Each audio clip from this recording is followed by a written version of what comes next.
Welcome everyone. In this lecture we are going to see the Fermat-Little theorem. The theorem is stated as here: let P be a prime and if A is a positive integer with P does not divide A, then A to the power P minus 1 is congruent to 1 modulo P. Okay, so Fermat-Little theorem, what is the statement here?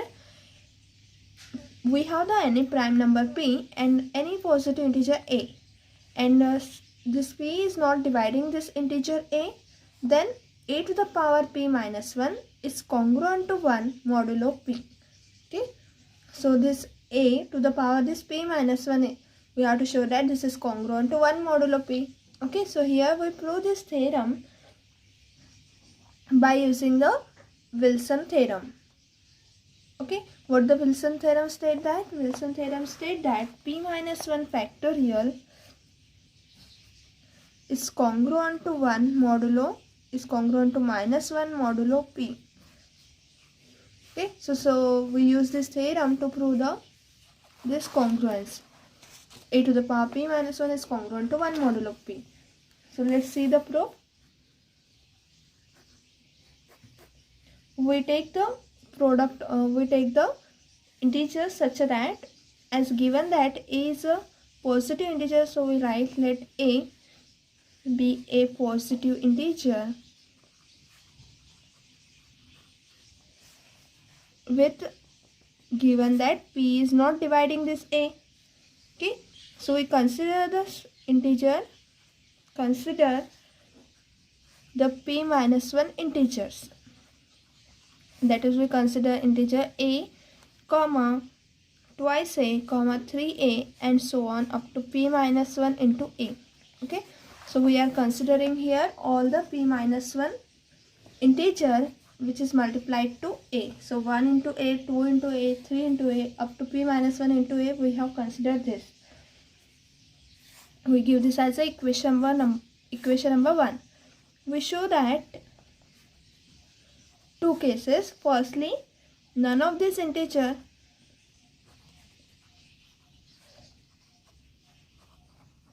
are divisible by P. Okay, and the second case we show that no two of these integers are congruent to modulo P. Okay, that is, there are no two integers which are congruent to modulo P. So what the first case is, none of these integers are divisible by P. That is, as we have know that here P is not dividing A. Okay, and we have to show that P is not dividing twice A, 3A, and so on up to P minus 1 into A.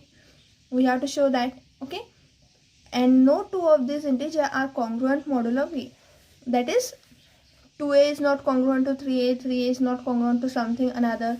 So we have to show that, what is the meaning that K into M, K into A is not congruent to M into A. If we suppose Ka and Ma are any two integers between this A to P minus 1 into A, then they are not congruent. So the meaning is that Ka is not congruent to Ma under the modulo P. Okay, so this is our second case. So to show that this are not congruent, we prove this by contradiction, and we assume that we prove firstly that there is an integer which is divisible by P. Okay, and in the second case we also assume that the K is congruent to Ma for some K and M. That is, there are two numbers which are congruent. Okay, and we prove this by contradiction, and therefore we get that there is no integer which are divisible by P, and there are no two of these integers are congruent under modulo P. Okay, so we prove first case. To prove that none of these integer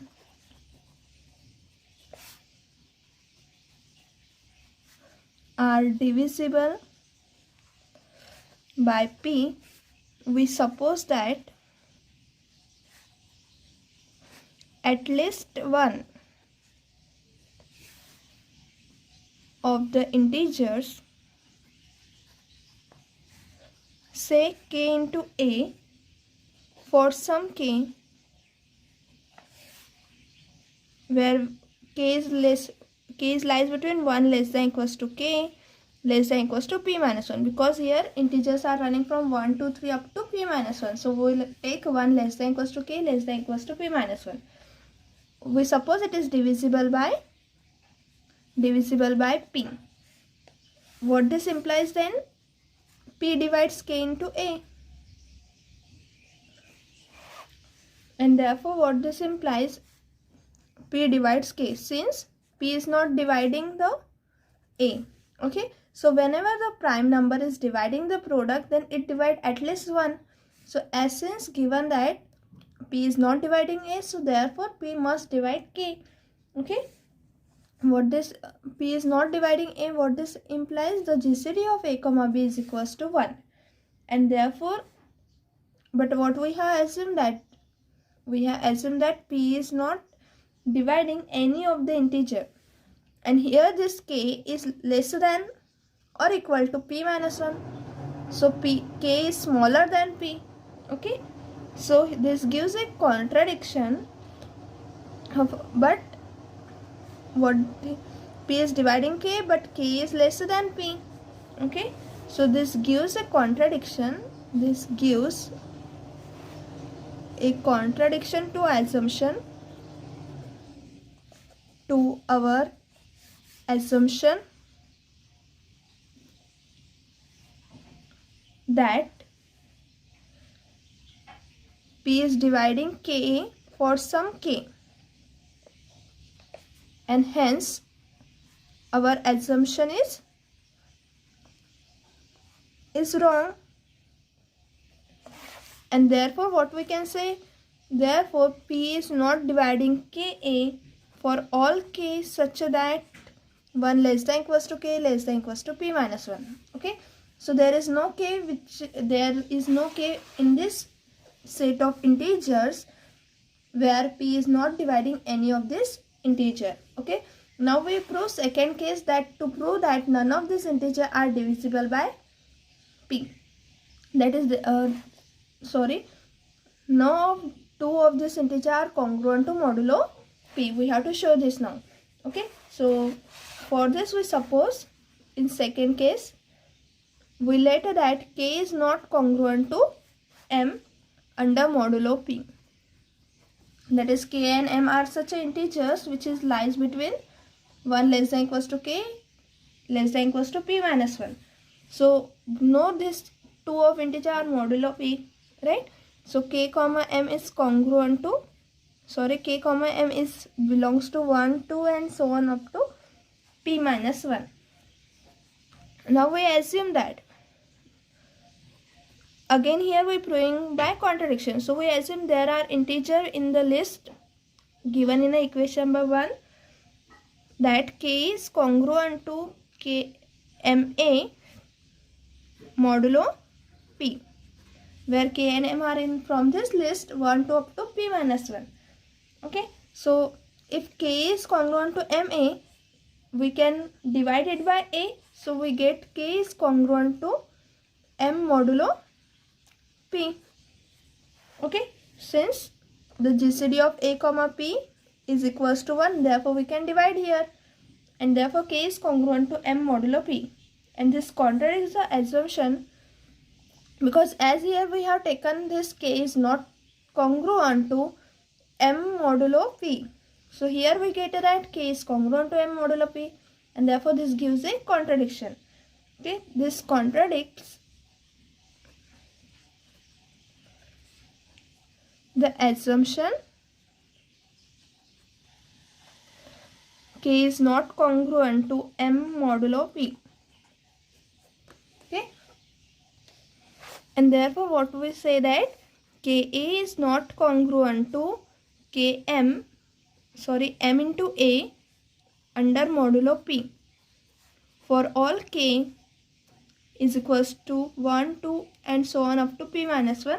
Also m will be running from 1 to up to p minus 1 and k is not equals to m. Okay, so no two of these integers were congruent in the list given in equation number 1, right? Now we are arranging the list given in this equation 1. Okay, so in this equation we rearrange these terms so that their product will be gives a list positive residue, and which are nothing but the 1 to up to p minus 1.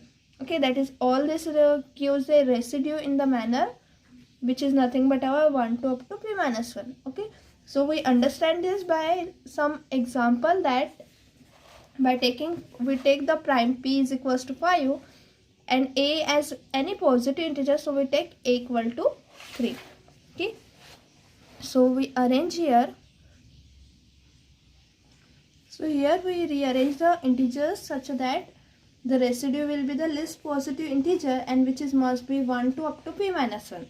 So to understand this, we take the example that we consider p equals to 5, that is prime number is 5 and a equal to 3. So then the integers in equation 1 are, that is equation 1 means it is a multiple of 3 up to p minus 1. Okay, so 1 into 3 comma 2 into 3 comma 3 into 3 comma 4 into 3. Since p minus 1 will be equal to 4, so we have to multiply it here up to p minus 1 to the integer 3. Okay, so we have taken here 4 into 3. Now we know that now 1 into 3 is congruent to under modulo 5. So 1 into 3 is congruent to, that is the remainder when we divide 5 will be 3. 2 into 3 is congruent to under modulo 5 because 2 into 3 is 6 and 6 under modulo 5, that is when we divide 6 by 5 we have the remainder 1. 3 into 3, that is this integer 3 into 3 is congruent to what? 3 into 3 is 9 and 9 when we divide by 5 we have the remainder will be 4. Okay, and now we have 4 into 3, 4 into 3 is 12 and when we divide this 12 by 5 we have the remainder 2. So 4 into 3 is congruent to 2 modulo 5. Okay. Okay, now here we get the equation, we give this as equation number star and now we rearrange. Okay, so we require the rearrangement of a star such that the order of the list positive residue is, that is we change the order of the list positive residue. Here we get the residue as 3, 1, 4, 2. This is our list of positive residue obtained from this given list of integers. Okay, now we have to change the order from list positive residue. So to make it 1, 2, 3, 4. Okay, we have to list this, we have to make the list of this, that is we have to rearrange this from the list positive integer. So here 1 is list positive integer, afterwards we have 2, afterwards we have 3 and then we have 4. So 1, 2, 3, 4 we have arranged it. Now we arrange this into the product, that is we arrange from the list positive integer that we have considered this list into this list. Okay, so 1 is corresponding to the 2 into 3. So we write 2 into 3 and the remainder 2 is corresponding to 4 into 3. Then we have 3 is corresponding to 1 into 3 and 4 is corresponding to 3 into 3. Okay, so we rearrange this equation star in this way according to the list positive residue. Okay, so this is our change in the rearrangement of the equation star. Now as we know that is we know 2 into 3 is congruent to 1 modulo 5, right? As here we have written 4 into 3 is congruent to 2 modulo 5. 1 into 3 is congruent to 3 modulo 5, and 3 into 3 is congruent to 4 modulo 5. Okay, now we multiply all the above congruence here, multiplying the above congruence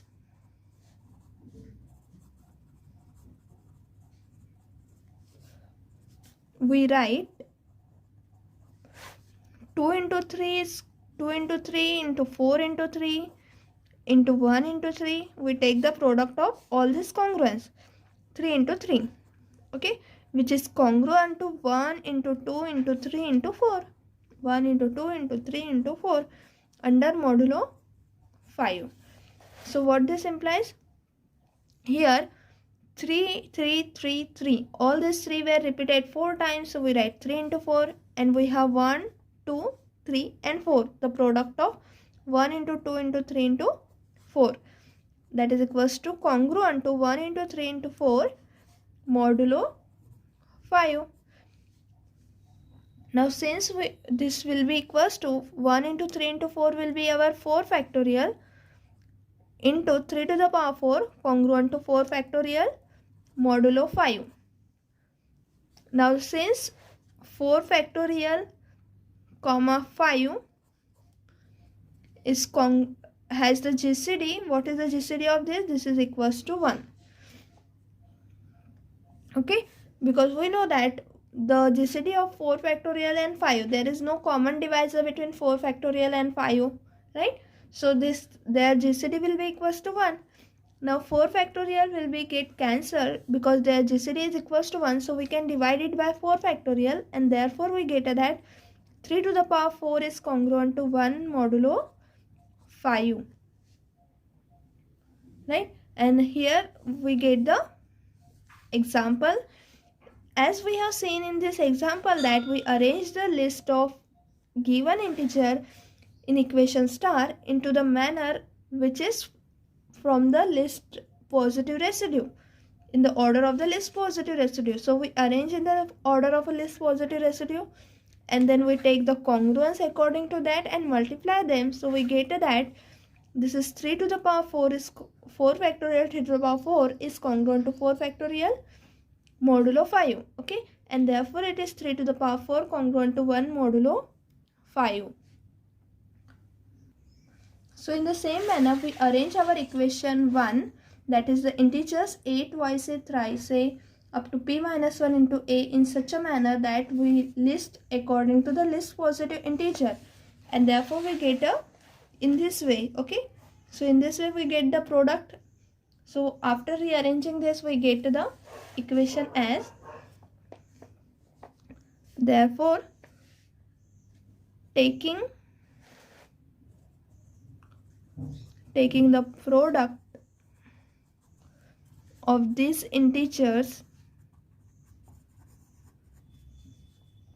congruent modulo p,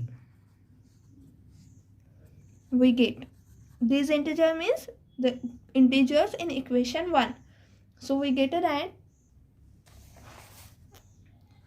a into twice a into 3a and so on, p minus 2 into a, p minus 1 into a, which is congruent to 1 into 2 into 3 and so on, p minus 1 into modulo p. Okay, that we have taken this in a product form as we have seen in the example, so which is congruent to the product of these integers up to p minus 1, right? So now we rearrange this as 1 into 2 into and so on up to p minus 1, and a is multiplied here, and therefore its power will be a to the power p minus 1, because a is repeating in this product up to p minus 1 times. So a to the power p minus 1, which is congruent to 1 into 2 into 3 and so on up to p minus 1 modulo p. Now this p minus 1 will be p minus 1 factorial a to the power p minus 1 congruent to p minus 1 factorial modulo p, because this product is also equal to p minus 1 factorial. Now this p minus 1 factorial is again p minus 1 factorial and p, the GCD will be equal to 1 because there is no common factor of p minus 1 and p other than 1. Therefore, their GCD will be 1. And therefore, if the GCD is 1, therefore we can divide it here. Okay. So, we write here a to the power p minus 1 is congruent to 1 modulo p because we are dividing here by p minus 1 factorial. So, here we have 1 because the GCD is equals to 1. And hence our theorem is now true here that whenever p is not dividing a, then we have a to the power p minus 1 is congruent to 1 modulo p. Okay. We see the theorem again that in which when p is not dividing a, we get a, that is if we omit this condition that p is not dividing a, so what happens? Okay. So can it be possible here? Okay, so let's see the condition. If we remove this condition that p is not dividing a, then can we have the result that a to the power p minus 1 is congruent to 1 modulo p? Okay, that we see in our next lecture. Thank you everyone.